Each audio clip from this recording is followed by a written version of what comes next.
BNI மூலியமா முதல்ல இந்த வீடியோ பார்த்துட்டு வாங்க. பிஎன்ஐ மூலியமா அறிமுகமானோம். பிஎன்ஐ மூலியமா போறப்ப அங்க ஒரு பிசினஸ் சாப்டர்ல வந்து இது மாதிரி மார்க்கெட்டிங் டீம் வந்திருந்தாங்க. ட்ரேடிங் கிளாஸ் அட்டன் பண்ணுங்க அப்படின்னு சொல்லிட்டு வரலட்சுமி மகால்ல வந்து பண்ணுனாங்க.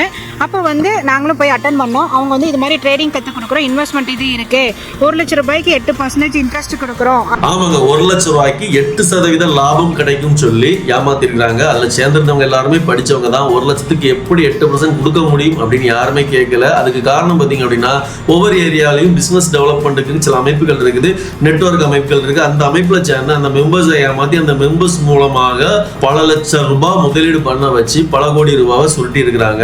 இதே மாதிரியான நிறுவனங்கள் தொடர்ந்து அவங்களோட வேலையை செஞ்சுட்டு தான் இருக்கு. மக்களாகிய நம்ம தான் தொடர்ந்து ஏமாந்துகிட்டே இருக்கிறோம். ஒரு கம்பெனி வந்து முதலீடு பண்ணுங்க அப்படின்னு சொல்லி ஒவ்வொரு மீட்டிங்கும் வச்சு அங்க நல்லா சாப்பாடை கொடுத்து மக்களை மயக்கி முதலீடு செய்ய வைக்கிறாங்க. நீங்க முதலீடு பண்ண முதலீட லாபமா நீங்க எடுப்பதற்கும் விடுறது கிடையாது. நீங்க மறுமுதலீடு பண்ணுங்க, அப்பதான் அதிகபட்சமான லாபம் கிடைக்கும் அப்படின்னு சொல்லிட்டு உங்களை திரும்ப முதலீடு பண்ண வைக்கிறது மட்டும்தான் அவங்க நோக்கமா இருக்கும். நம்மளும் பணம் வருதுன்னு சொல்லிட்டு நம்ம முதலீடு பண்ணுவோம். கடைசியில பாத்தீங்கன்னா ஒட்டுமொத்த பணமும் போயிடும். இந்த மாதிரியான நிறுவனங்கள் அங்கங்க தொடர்ந்து நடந்துகிட்டு தான் இருக்குது. யாரும் நம்பி இந்த மாதிரியான நிறுவனங்கள்ல முதலீடு பண்ணாதீங்க அப்படிங்கறத என்னோட வேண்டுகோள். உங்களோட கருத்து என்ன அப்படிங்கறத கண்டிப்பா கமெண்ட்ல சொல்லுங்க.